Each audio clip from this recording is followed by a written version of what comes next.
결혼식 날 친구가 건넨 봉투 안에는 수표 한 장과 쪽지가 들어 있었습니다. 거렁뱅아, 이걸로 라면이나 사 먹어라. 아내가 그 쪽지를 읽는 순간 손이 떨렸습니다. 결혼식 날이었는데 그 10만 원짜리 수표는 10년이 지난 지금도 제 거실 벽에 걸려 있습니다. 액자 속에 한 번도 쓰지 않은 채로. 저는 그날 이후 딱 한 가지만 생각했습니다. 반드시 이자까지 붙여서 돌려준다. 시작 전 구독, 좋아요 꼭 눌러주세요. 고시원 3평짜리 방에서 아침을 맞이하는 것에도 이제는 익숙해졌습니다. 창문이라고 부르기도 민망한 환기구 사이로 희뿌연 서울 하늘이 보입니다. 옆방에서는 누군가의 자명종이 울리고 복도 끝 공용 화장실에서는 물 내려가는 소리가 요란하게 납니다. 저는 그 소리를 자장가 삼아 잠들고 알람 소리를 기상나팔 삼아 일어났습니다. 그게 제 26살의 일상이었습니다. 제 이름은 이지훈입니다. 지방국립대 컴퓨터공학과를 수석으로 졸업했고 대학 시절 교수님들이 앞다투어 대학원 진학을 권유했지만 저는 거절했습니다. 어머니가 식당에서 허리를 굽히며 번 돈으로 학비를 댄 아들이 대학원까지 다닐 여유는 없었으니까요. 서울로 상경한 것은 졸업하던 해 3월이었습니다. 대기업 IT 개발직 공채를 준비하기 위해서였습니다.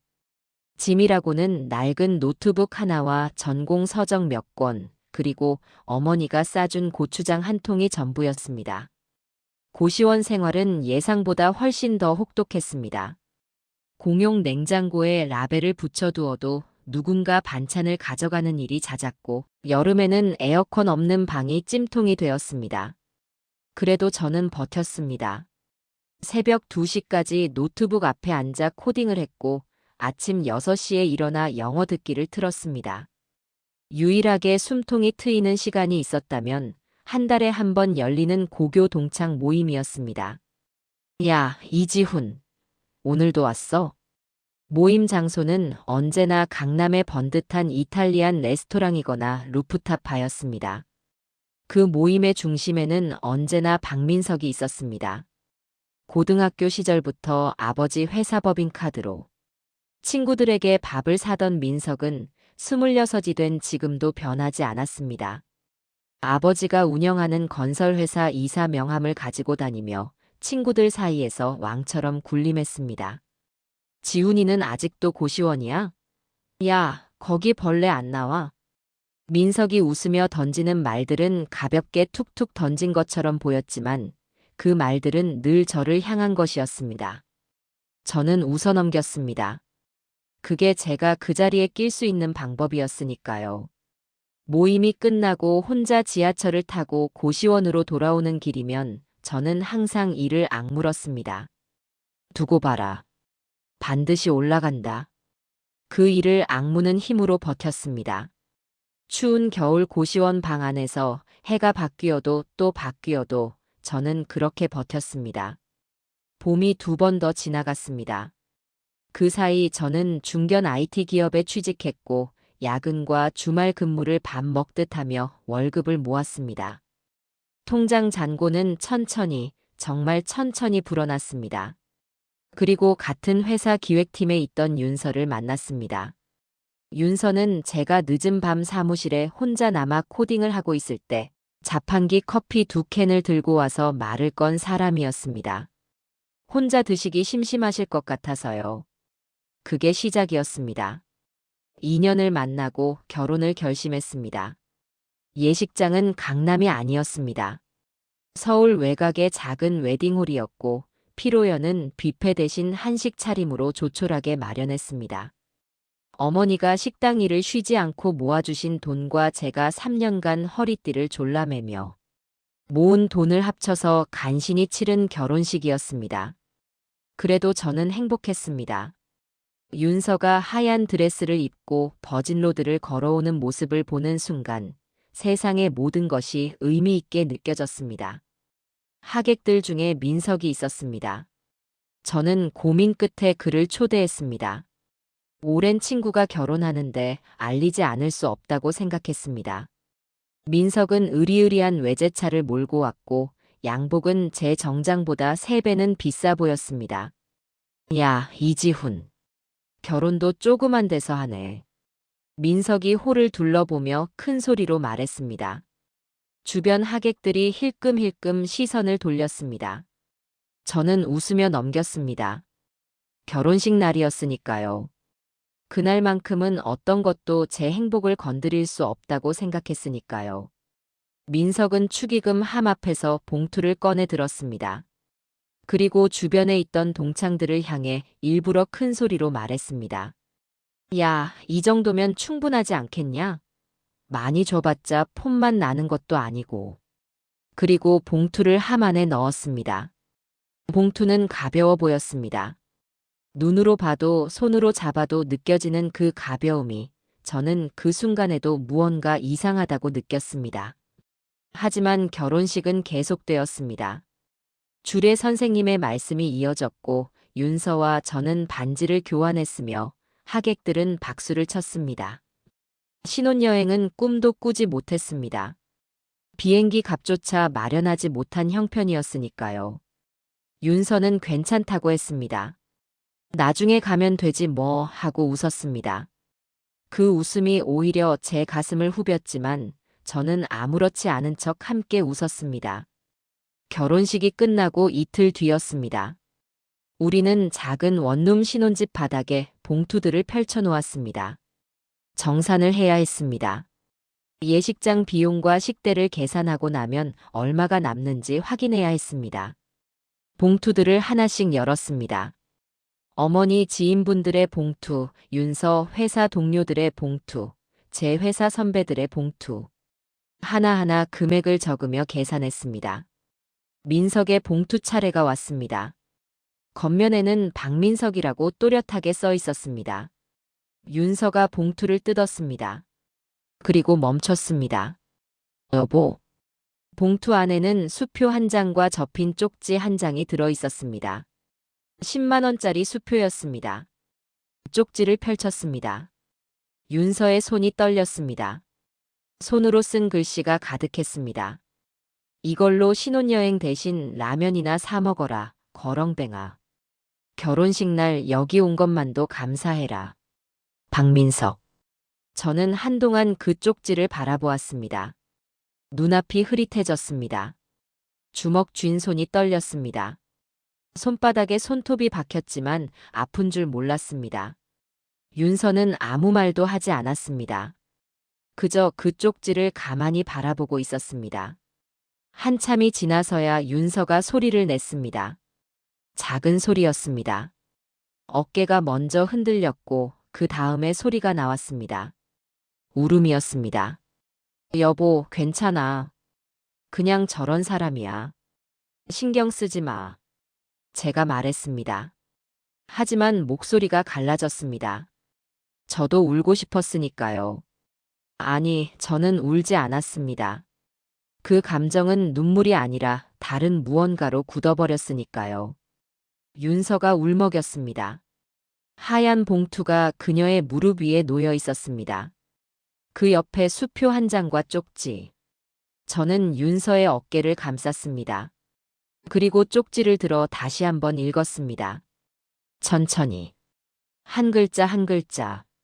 거렁뱅아. 그 단어가 망막 위에 새겨지는 것 같았습니다. 성공할게. 제가 말했습니다. 윤서에게 말하는 것인지 저 자신에게 말하는 것인지 몰랐습니다. 반드시 성공해서 되갚아줄게. 이자까지 붙여서. 윤서가 고개를 들어 저를 바라보았습니다. 빨갛게 부어오른 눈이었습니다. 저는 그 눈을 똑바로 바라보며 말했습니다. 울지 마. 지금 우리 신혼여행 계획 세우자.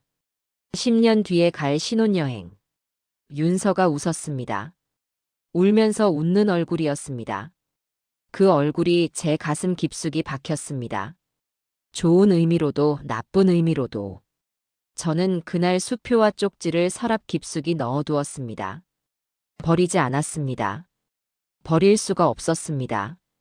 그것은 모욕이기도 했지만 동시에 제가 잊어선 안 될 것이었습니다. 다음 날부터 저는 달라졌습니다. 동창 단체 채팅방에서 나왔습니다. 민석에게서 연락이 왔을 때 읽지 않았습니다. 며칠 뒤 민석에게서 전화가 왔지만 받지 않았습니다. 그리고 번호를 차단했습니다. 동창들 사이에서 소문이 돌았다는 것은 나중에 전해 들었습니다. 이지훈이 갑자기 연락을 끊었대. 무슨 일이 있었나 봐. 자존심 새기는 거지 주제에. 마지막 말은 민석이 했다고 했습니다.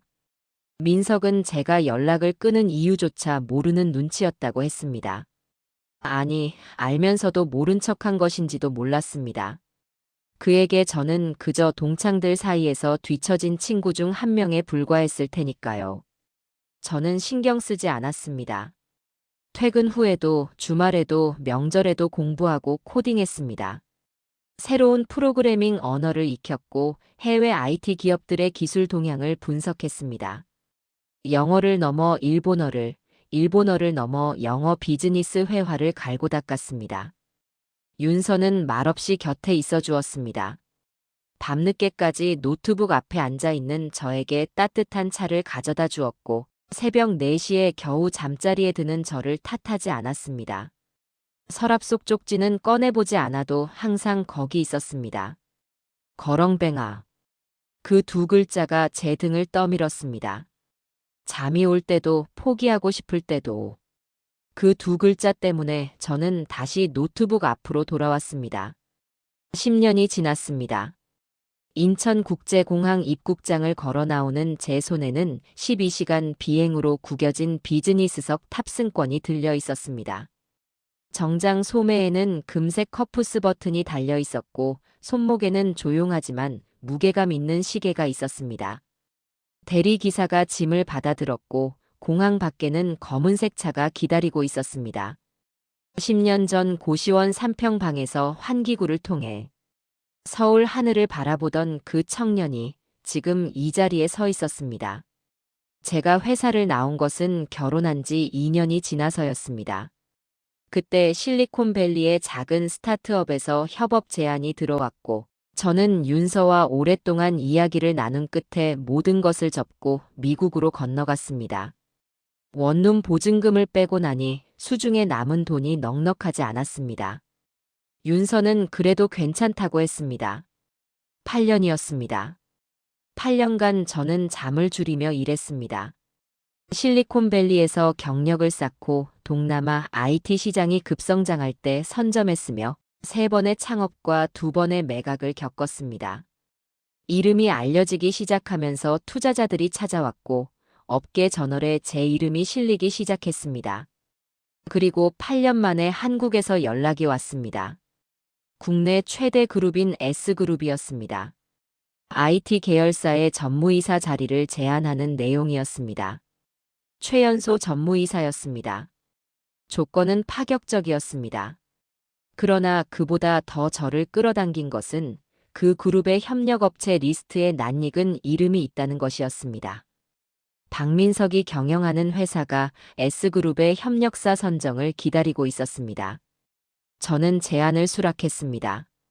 공항 밖으로 나서는 순간 서울의 바람이 얼굴을 스쳤습니다. 저는 잠시 멈춰서서 그 바람을 맞았습니다. 10년 만에 돌아온 서울이었습니다. 귀국한 직후 저는 조용히 민석에 대해 파악했습니다. 알아보는 것은 어렵지 않았습니다. 업계가 좁다 보니 조금만 물어봐도 대략의 흐름이 잡혔습니다. 박민석. 현재 나이 36. 아버지 박성태 회장이 운영하던 중견건설회사 박성건설의 이사 겸 실질적 2인자. 박성건설은 한때 나름 탄탄했던 회사였습니다. 지방 아파트 몇 단지를 분양하며 지역 중견건설사로 자리 잡았고 민석 아버지인 박성태 회장은 꽤 이름이 있었습니다. 그러나 시장이 바뀌었습니다. 부동산 경기가 위축되면서 미분양 사태가 터졌고 무리하게 진행하던 복합 개발 사업이 줄줄이 지연되었습니다. 금리가 오르자 차입금 이자 부담이 눈덩이처럼 불어났습니다. 협력업체들에게 공사비를 제때 지급하지 못하면서 소문이 퍼졌고 협력업체들이 하나둘 떨어져 나갔습니다. 그 와중에 민석은 어땠을까요? 아버지의 위기를 수습하기는커녕 오만한 성격 그대로 협력업체 대표들에게 막말을 일삼고 직원들에게 군림하다 핵심 인력이 줄줄이 나갔다는 이야기를 들었습니다. 은행권에서 추가 대출을 받으려 해도 재무 상태가 이미 망가진 터라 문전박대를 당하기 일쑤였습니다. 민석의 마지막 희망은 S그룹 협력사 선정이었습니다. S그룹의 대형 개발 사업에 박성건설이 하도급으로 참여하게 된다면 당장의 현금 흐름을 살릴 수 있었습니다. 납품 단가는 낮아도 대기업의 이름을 등에 없는 것만으로 은행 대출이 가능해지기 때문이었습니다. 저는 그 사실을 확인하고 조용히 메모를 접었습니다. 민석이 S그룹 협력사 선정에 얼마나 필사적으로 매달리는지는 제가 부임한 이후 여러 경로를 통해 확인할 수 있었습니다. S그룹 계열사에 있는 지인을 통해 박성건설 이름으로 들어온 로비 시도가 2번 있었다는 것을 들었습니다. 민석은 중간 브로커를 통해 담당 임원의 사적인 자리에 끼어들려 했고 골프 접대도 시도했지만 전무이 사실이 엄격하다는 소문에 중간에서 막혔다고 했습니다. 전무이 사실이 엄격하다는 소문. 그건 제가 직접 만든 분위기였습니다. 저는 부임 첫날부터 비서에게 단단히 일러두었습니다. 외부 접촉 일체를 차단하고 전무이사의 얼굴이나 신원에 관한 정보가 외부에 나가지 않도록 내부 임직원들에게도 전무이사 관련 정보는 보안 처리하도록 했습니다. 덕분에 민석은 S그룹 IT 계열사 전무이사가 누구인지 전혀 알지 못했습니다. 그에게 전무이사는 그저 자신의 미래를 결정짓는 수수께끼의 인물이었습니다. 얼굴도 모르고 이름도 불분명한, 그러나 반드시 만나야 하는 사람. 민석은 동창들 중에 S그룹 관련 인맥을 수소문하기 시작했다고 했습니다. 저와 연락이 닿았던 동창들에게 혹시 IT 쪽 아는 사람 없느냐고, 전무이사실에 연줄이 닿는 사람 없느냐고 물어보고 다닌다는 말이 들려왔습니다. 저는 그 말을 전해 들으며 조용히 생각했습니다. 때가 왔습니다. 부임한 지 2달이 지난 금요일 저녁이었습니다. 동창들 단체 채팅방이 오랫동안 조용했습니다.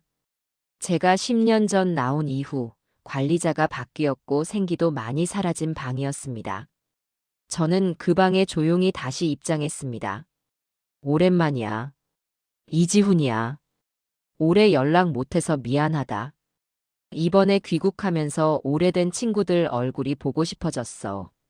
이번 주 토요일 강남 파크 호텔 그랜드 볼룸 내가 통째로 빌렸다.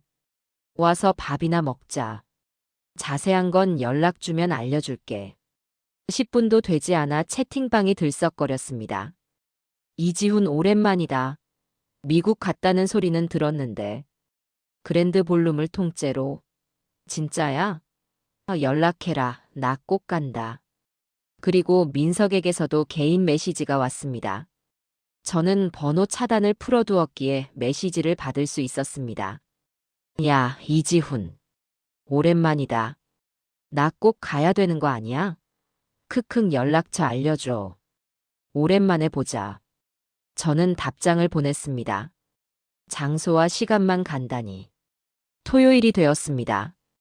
강남 파크 호텔 그랜드 볼룸에는 코스 요리와 와인이 준비되었습니다. 직접 케이터링 업체를 써서 준비한 자리였습니다. 동창들이 하나둘 들어오기 시작했고 홀 안은 웅성거림으로 채워졌습니다. 민석은 다른 동창들보다 조금 늦게 왔습니다. 들어오는 순간부터 눈이 반짝였습니다. 고급 호텔 홀, 와인과 코스 요리, 여기에 S그룹 전무이사와 연결될지도 모른다는 기대감.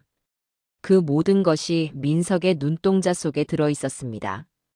야, 이지훈이 미국에서 잘 나가긴 했나 보네. 이런 데를 빌리다니. 민석은 아직 제 얼굴을 보지 못했습니다. 저는 아직 홀 안의 모습을 드러내지 않았으니까요. 저는 행사 진행 담당자에게 신호를 보냈습니다. 홀 안 조명이 잠시 낮아졌습니다. 잠시 주목해 주시겠습니다. 오늘 이 자리를 마련해 주신 분을 소개합니다. 사회자의 목소리가 울려 퍼졌습니다. 동창들이 술잔을 내려놓고 시선을 입구 쪽으로 돌렸습니다. 저는 천천히 홀 안으로 걸어 들어갔습니다. S그룹 IT 계열사 전무이사, 그리고 여러분의 고교 동창, 이지훈입니다. 처음에는 정적이었습니다. 그 다음에는 웅성거림이 퍼졌습니다. 그리고 저는 민석을 찾았습니다. 그는 테이블 중간쯤에 앉아 있었습니다. 방금 전까지 옆 사람과 이야기를 나누다가 제가 들어오자 무심코 시선을 돌린 것 같았습니다. 그리고 저와 눈이 마주쳤습니다. 민석의 얼굴이 굳었습니다. 순간적으로 표정을 수습하려는 것이 보였습니다만 이미 늦었습니다. 그가 들고 있던 와인 잔이 손끝에서 미끄러지며 테이블 위에 쏟아졌습니다. 민석이 일어나며 당황한 표정으로 냅킨을 집어들었습니다. 주변 동창들이 민석을 바라보았고 그 상황을 이해한 몇몇이 낮게 웃음을 흘렸습니다. 저는 그 모습을 담담하게 바라보았습니다. 10년을 기다렸습니다. 다들 앉아. 오늘은 그냥 옛날 친구들 얼굴 보는 자리야. 저는 웃으며 말했습니다. 자리는 다시 웅성거림으로 채워졌습니다. 하지만 민석의 자리만은 달랐습니다. 그는 쏟아진 와인을 닦으면서도 연신 저를 힐끔거렸습니다. 그 눈빛을 알 수 있었습니다. 두려움, 계산, 그리고 기회를 엿보는 눈. 저는 그 눈빛을 받아들이며 자리에 앉았습니다. 마음속에서는 아무 감정의 파도도 치지 않았습니다. 10년의 시간이 저를 단단하게 만들어 두었으니까요. 동창회가 끝나가는 무렵이었습니다. 다른 동창들이 2차 장소로 이동한 뒤 홀 안에는 저와 민석, 그리고 몇몇 가까운 친구들만 남았습니다. 저는 그 자리를 예상하고 있었습니다. 민석이 다가왔습니다. 와인에 붉어진 얼굴이었지만 눈빛만은 또렷했습니다. 지훈아. 처음으로 제 이름을 그렇게 불렀습니다. 고등학교 때처럼, 동창회 때처럼 가볍게 내던지는 호칭이 아니었습니다. 조심스럽고 한 발짝 물러선 목소리였습니다. 나 옛날에 잘못한 게 있잖아. 결혼식 때. 저는 잔을 내려놓고 민석을 바라보았습니다. 그때 내가 철이 없었어. 장난으로 한 건데 그게 많이 상처가 됐다면 미안하다. 장난. 그 단어가 귀 안으로 들어오는 순간 저는 10년 전 윤서가 울던 얼굴을 떠올렸습니다. 신혼집 바닥에 펼쳐진 봉투들과 그 사이에서 떨리는 손으로 쪽지를 읽던 아내의 손을. 그리고 그날 이후 지금까지 제가 달려온 10년을. 장난. 민석의 언어에서 그것은 장난이었습니다. 저는 차갑게 웃었습니다. 민석아. 응. 기회를 줄게. 민석의 눈이 반짝거렸습니다. 협력사 선정을 떠올린 것이 분명했습니다. 우리 아버지가 운영하는 요양원이 있어. 거기서 한 달 동안 봉사를 해줘. 그러면 과거 일은 다 없었던 걸로 하자. 민석이 잠시 굳었습니다. 요양원 봉사. 그가 예상한 답이 아니었을 것입니다. 봉사요? 화장실 청소부터 어르신들 목욕 보조까지. 한 달 동안 성실하게 하면 그 다음은 그 다음에 이야기하자. 민석의 입술이 움직였습니다. 갈등하는 것이 보였습니다. 자존심과 현실 사이에서. 그리고 현실이 이겼습니다. 알겠어. 그가 말했습니다. 다음 주 월요일부터 민석은 요양원에 출근했습니다. 요양원 원장인 저의 아버지는 새로운 봉사자가 누구인지 알지 못하셨습니다. 저는 그 부분은 알리지 않았습니다. 단지 아들 지인이 한 달간 봉사를 하고 싶어 한다고만 말씀드렸습니다. CCTV 화면을 통해 저는 매일 그 모습을 지켜보았습니다. 첫날, 민석은 장갑도 제대로 끼지 않고 화장실에 들어갔다가 5분 만에 나와 헛구역질을 했습니다. 요양사가 다시 들어가라고 하자 민석의 표정이 일그러졌지만 이내 들어갔습니다. 사흘째 어르신 한 분이 식사 중에 음식을 쏟으셨습니다. 민석은 잠깐 굳은 표정을 지었다가 냅킨을 집어 닦았습니다. 일주일째 민석의 얼굴에서 처음으로 어떤 감정 같은 것이 보였습니다. 어르신 한 분이 젊은 사람이 여기서 고생하네 하고 말씀하시자 민석이 고개를 숙이는 것이 카메라에 담겼습니다. 저는 그 화면을 오래 들여다보지 않았습니다. 감상적이 될 필요가 없었습니다. 이것은 아직 시작에 불과했으니까요. 2주째 되는 날 민석에게서 문자가 왔습니다. 지훈아, 나 열심히 하고 있어. 협력 사건은 언제쯤 이야기할 수 있어? 저는 답장을 보냈습니다. 한 달 채워봐. 민석의 답장은 없었습니다. 한 달이 거의 끝나가던 무렵 저에게 예상치 못한 연락이 왔습니다. 저희 회사 채용 담당자에게서였습니다. 전무님, 인턴 지원자 서류 검토 중에 특이한 지원자가 있어서 보고드립니다. 박준혁, 23살. 지원서 커버레터에 아버지가 박민석이라는 언급이 있습니다. 저는 잠시 생각했습니다. 민석의 아들. 이름은 박준혁. 서류 통과시켜. 네. 서류 통과시키고 면접 일정 잡아. 그날 저녁 민석에게서 전화가 왔습니다. 지훈아, 내 아들이 너희 회사에 인턴 지원했다는 거 알아? 알아. 그 아이는 아버지인 나랑은 달라. 착하고 성실한 애야. 제발 그 아이만큼은 잘 부탁한다. 아버지 잘못으로 아이까지 불이익을 받으면 안 되잖아. 목소리에 진심이 담겨 있었습니다. 아들 이야기를 할 때 민석의 목소리는 달랐습니다. 심사는 공정하게 진행돼. 제가 말했습니다. 그것은 거짓말이 아니었습니다. 실제로 박준혁은 스스로의 능력으로 면접을 통과해야 했습니다. 저는 그 부분에 손을 대지 않았습니다. 다만 면접관 자리에 제가 직접 앉겠다고 인사팀에 통보했을 뿐입니다. 박준혁은 1차 면접을 통과했습니다. 인사팀의 보고에 따르면 준혁은 기술 역량 테스트에서 상위권 성적을 받았고 1차 면접에서도 준비가 잘 된 모습을 보였다고 했습니다. 아버지를 닮지 않은 것 같다는 말도 덧붙였습니다. 민석에게서 연락이 왔습니다. 야, 이지훈. 내 아들이 1차 통과했다고 하더라. 고마워. 내가 뒤에서 도와줬지? 아니. 아들이 잘해서 통과한 거야. 그래도. 지훈아, 역시 넌 나쁜 놈이 아니야. 옛날 일도 다 이해해. 이제 우리 사이에 나쁜 감정 없는 거지. 그 말이 들려오는 순간 저는 전화기를 잠시 멀리했습니다. 민석이었습니다. 상황이 조금 풀리는 것 같자 다시 옛날 민석으로 돌아가는 것이 보였습니다. 오만함. 자기중심적 세계 해석. 아들 면접이 잘 풀리자 제가 자신을 용서한 것으로 단정짓고 다시 편한 척 대하는 것.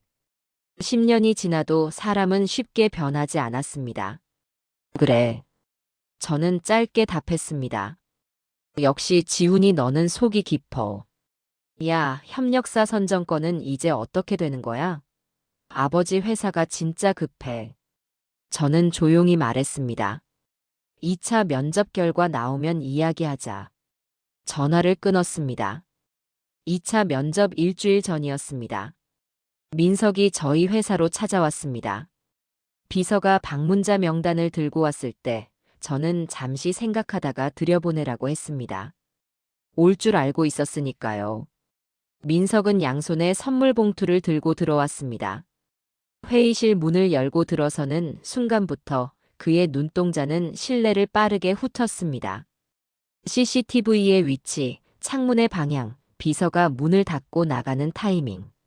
10년이 지나도 그 눈빛만큼은 달라지지 않았습니다. 기회를 계산하는 눈이었습니다.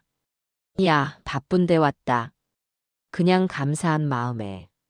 아들 2차 면접도 잘 되길 바라고 협력 사건도 잘 부탁하고 싶고. 비서가 정중하게 거절했습니다. 회사 방침이라고. 민석의 얼굴에 불쾌한 기색이 스쳐 지나갔습니다. 익숙한 표정이었습니다. 거절당하는 것에 몸이 반응하는 사람의 표정. 하지만 이번에는 봉투를 고집하지 않았습니다. 비서가 자리를 비우기를 기다리는 것이 보였습니다. 비서가 문을 닫고 나가자마자 민석이 목소리를 낮추었습니다. 야, 지훈아. 나야, 나. 친구잖아. 이거 그냥 넘겨받아. 영수증도 없고 아무것도 안 남아. 저는 아무 말 없이 그를 바라보았습니다. 침묵이 조금 길어지자 민석의 얼굴에 묘한 변화가 생겼습니다. 웃음이었습니다. 하지만 예전처럼 가볍고 느슨한 웃음이 아니었습니다. 무언가를 속으로 계산하며 짓는 웃음이었습니다. 그가 봉투를 테이블 위에 살며시 내려놓으며 말했습니다. 아, 뭐야. 회의실에 녹화라도 돼. 혹시 내가 뭔가 잘못 말하면 나중에 써먹으려고 그러는 거야? 그거 알아. 나 그런 거 좀 눈치 빨라. 저는 대답하지 않았습니다. 민석이 회의실 모서리 천장을 올려다보았습니다. 카메라를 찾는 것이었습니다. 그리고 다시 저를 바라보았습니다. 솔직히 말해봐, 지훈아. 넌 나한테 뭔가 갚아주려는 거잖아, 지금. 그 결혼식 때 일 말이야. 그거 아직도 갖고 있는 거잖아. 목소리에 도발이 섞여 들어왔습니다. 자신이 먼저 패를 펼쳐놓으면 상대가 당황할 거라 생각하는 것이 보였습니다. 민석은 언제나 그런 식이었습니다. 갑작스럽게 핵심을 건드려 상대를 흔들고 그 흔들림 사이로 주도권을 빼앗는 방식. 저는 잠시 그를 바라보다가 천천히 말했습니다. 그래서 민석이 멈추었습니다.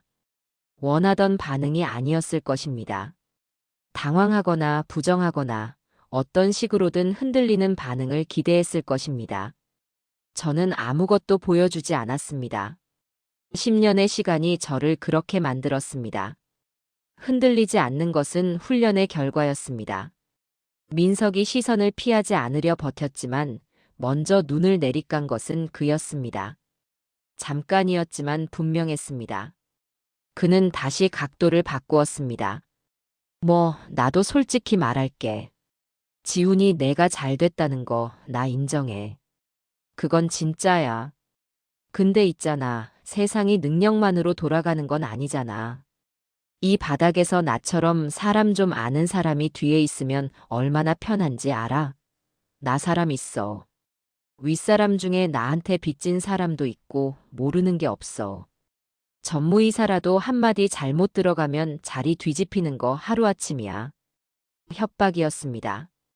그것도 오래되고 낡은 방식의 협박이었습니다. 10년이 지나도 그는 결국 그 사람이었습니다.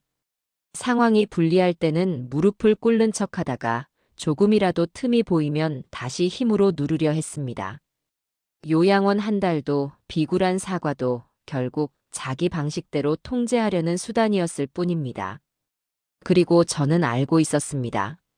민석이 말하는 윗사람이 누구인지, 그 사람이 현재 어떤 상황에 놓여 있는지, 가압류 예정 목록 어딘가에 그 이름이 들어있다는 것도.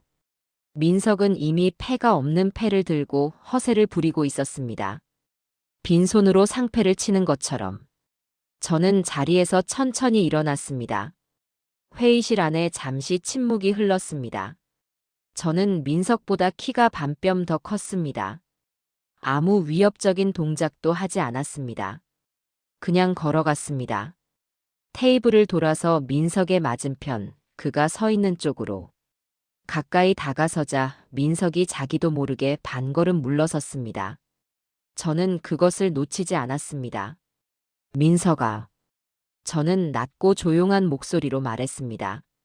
화가 나지 않았습니다. 그게 오히려 더 무서운 것임을 민석은 직감했을 것입니다. 내가 지금 나한테 협박을 한 건지 겁을 준 건지 잘 모르겠는데. 한 가지만 물어볼게. 나는 10년을 준비해서 이 자리에 왔어. 너는 지금 무엇을 준비하고 여기 왔어? 민석이 입을 열지 못했습니다. 협박이 통하려면 상대가 잃을 게 있어야 해. 나는 지금 내가 두렵지 않아. 그럼 너는 지금 나를 보면서 뭘 느껴? 민석의 눈동자가 흔들렸습니다. 자신도 모르게 시선을 피했습니다. 어깨가 내려갔습니다. 그 어깨의 처짐이 모든 것을 말해주었습니다. 아까까지 테이블 위에 올려두었던 선물 봉투를 도로 집어야 할지 말아야 할지조차 모르는 것 같았습니다. 그게 답이었습니다. 저는 다시 자리에 앉았습니다. 그리고 서류 한 장을 꺼내 테이블 위에 놓았습니다. 기분 나쁜 건 없어. 그냥 이 서류에 사인만 해. 박성건설과 S그룹 IT 계열사 간의 사업협력 의향서야. 이걸 서명해야 정식 절차로 넘어갈 수 있어. 민석은 서류를 들었습니다. 빼곡한 법률 용어들을 훑었습니다. 하지만 제대로 읽지 않았습니다. 조금 전까지의 협박은 온데간데 없이 사라지고 다시 애원하는 눈빛으로 돌아와 있었습니다. 이것이 민석이라는 사람의 패턴이었습니다. 강한 척하다가 더 강한 것을 만나면 즉각 접는 것. 그 반복. 10년이 지나도 그는 달라지지 않았습니다. 이거 사인하면 협력사 선정 확정인 거야. 절차가 시작되는 거야. 민석은 별 망설임 없이 펜을 집어들었습니다. 사인했습니다. 저는 서류를 거두어드리며 조용히 말했습니다. 고마워. 면접 날이 되었습니다. 회사 면접실 안 긴 테이블 맞은편에 박준혁이 앉아 있었습니다.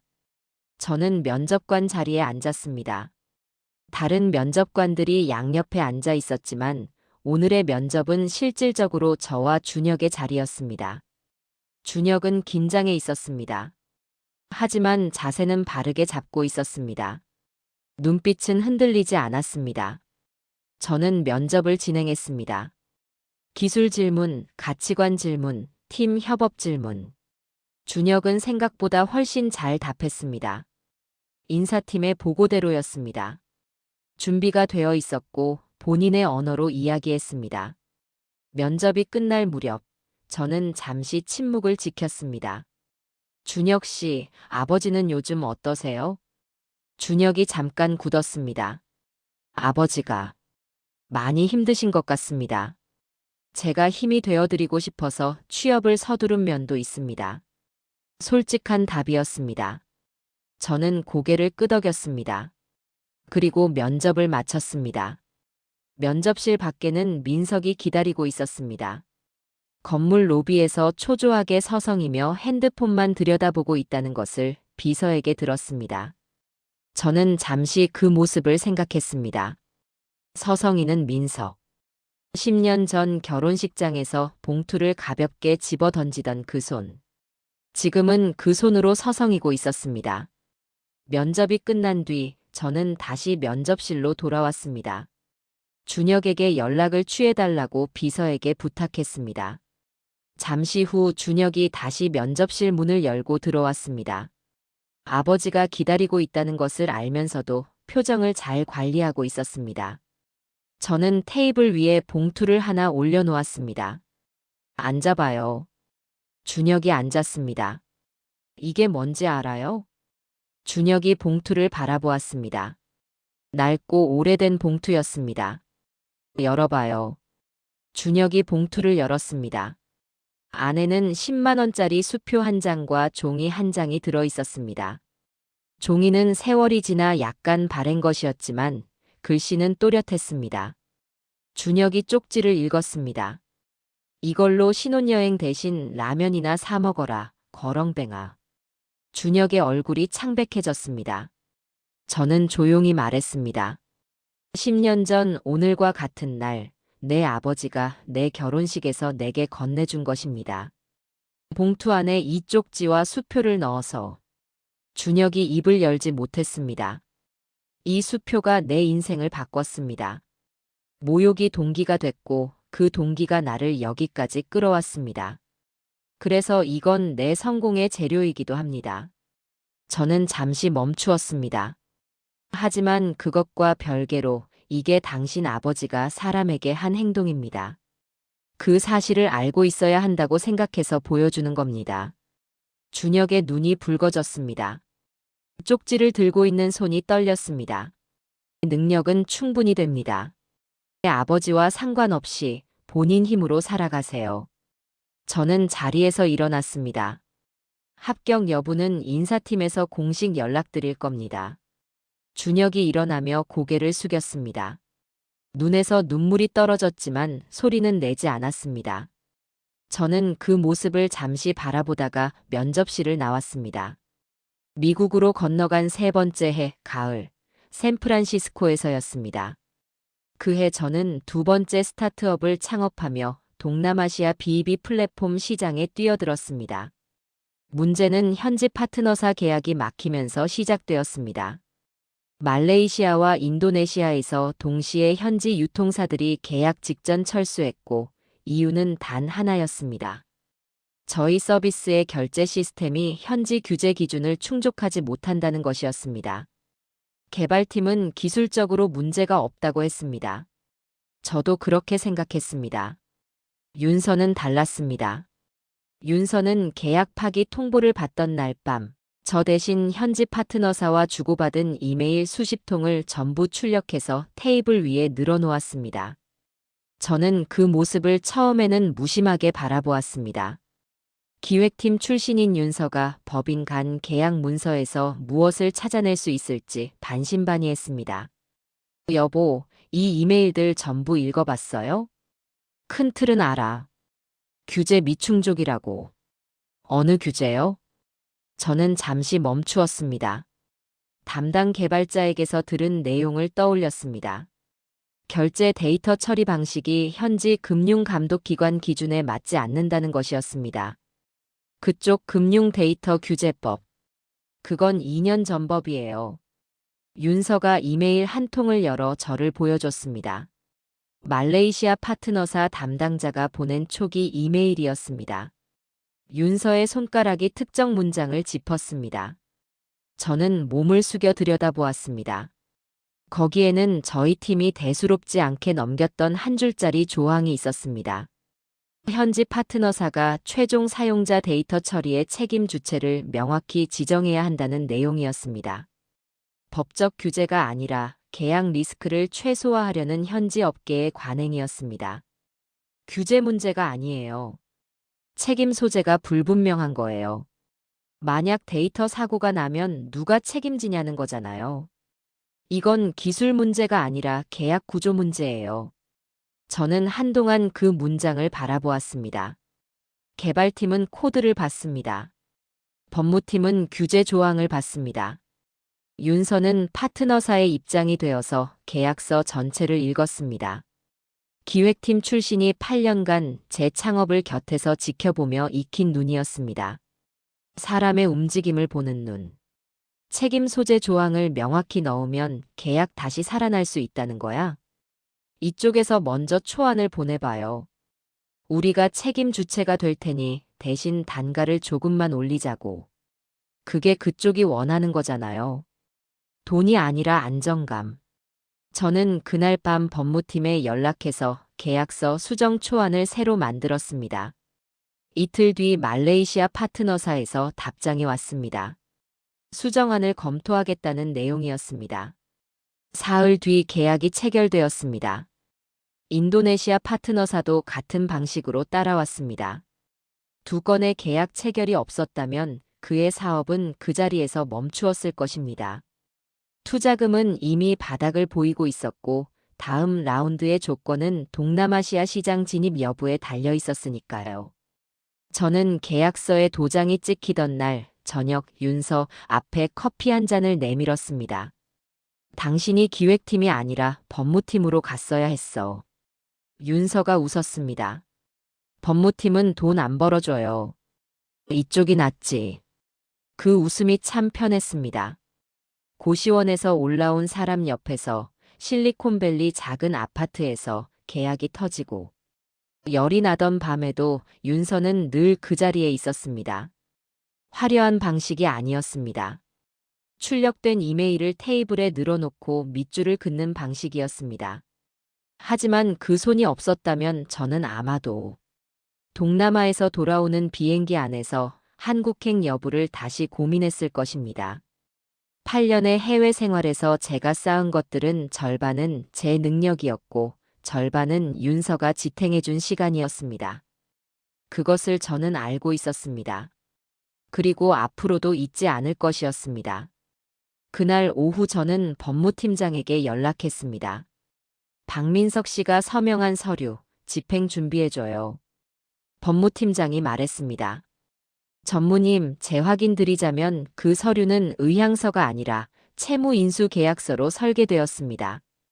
박민석 씨가 박성건설의 잔존 부채를 개인 명의로 인수한다는 계약이고, 이와 연동하여 박민석 씨 개인 명의 부동산과 금융자산에 대한 가압류 집행이 가능합니다. 합법적인 절차입니다. 저는 알고 있었습니다. 민석이 사인한 그 서류는 처음부터 협력사 선정 의향서가 아니었습니다. 법무팀이 몇 달에 걸쳐 정교하게 설계한 채무인수 계약서였습니다. 빼곡한 법률 용어 사이에 핵심 조항이 묻혀 있었고, 민석은 제대로 읽지도 않고 사인했습니다. 집행해요. 그날 저녁 민석에게 법원 집행관이 찾아갔습니다. 민석이 저에게 전화를 수십 번 했습니다. 처음에는 고함이었습니다. 이게 뭐야? 장난해. 이지훈 이 새끼 전화 받아. 나중에는 울음 섞인 목소리였습니다. 지훈아, 나 이러면 진짜 아무것도 없어. 제발. 저는 받지 않았습니다. 그날 밤 준혁이 아버지에게 쪽지를 보여주었다는 소식을 다음 날 전해 들었습니다.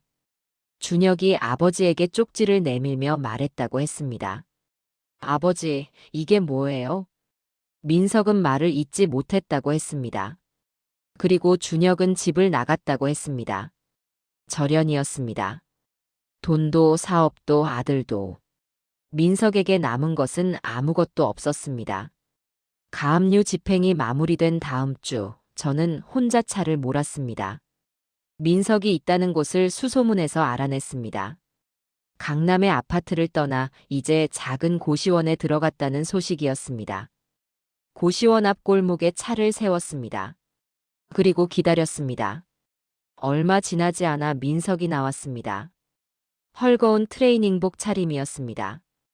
여러 날 씻지 못한 것 같은 모습이었습니다. 고개를 숙이고 걷는 걸음이 느렸습니다. 저는 차에서 내렸습니다. 민석이 고개를 들었습니다. 저를 보았습니다. 멈추었습니다. 아무 말도 하지 않았습니다. 저도 민석도. 저는 천천히 다가갔습니다. 그리고 민석의 주머니에 봉투 하나를 넣었습니다. 뭐야? 민석이 낮게 물었습니다. 봉투를 꺼내 들었습니다. 안을 들여다보았습니다. 비어 있었습니다. 저는 말했습니다. 이걸로 라면이나 사 먹어. 신혼여행 비용치고는 비싸지? 민석이 손을 떨었습니다. 봉투를 쥔 손이 파르르 떨렸습니다. 눈을 감았다가 떴습니다. 무언가 말하려는 것 같았지만 아무 소리도 나오지 않았습니다. 저는 돌아섰습니다. 마지막으로 한마디만 했습니다. 잘 살아. 그게 전부였습니다. 더 이상 할 말이 없었습니다. 분노도 통쾌함도 연민도. 그 모든 감정이 이미 오래전에 소진되었습니다. 지금 이 순간 제 안에 있는 것은 오래된 빚을 청산한 사람의 담담함 뿐이었습니다. 차에 올라 시동을 걸었습니다. 백미러 속에 민석이 서 있었습니다. 여전히 빈 봉투를 손에 쥔 채. 저는 차를 출발시켰습니다. 그로부터 일주일이 지났습니다. 인천국제공항 출국장 앞 윤서가 캐리어를 끌며 저 옆에 서 있었습니다. 진짜 가는 거예요? 윤서가 물었습니다. 설레는 표정이었습니다. 10년 전 그 결혼식 날과 같은 봄이었지만 오늘의 윤서 얼굴에는 그날의 눈물 대신 빛이 있었습니다. 10년 전에 약속했잖아. 10년 뒤에 신혼여행 간다고.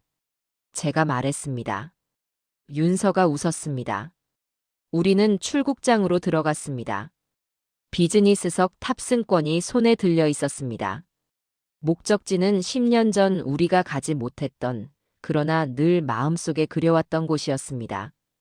보안 검색대를 통과하며 저는 잠시 생각했습니다. 결혼식 날 밤 작은 원룸 신혼집 바닥에 봉투들을 펼쳐놓고 앉아있던 우리.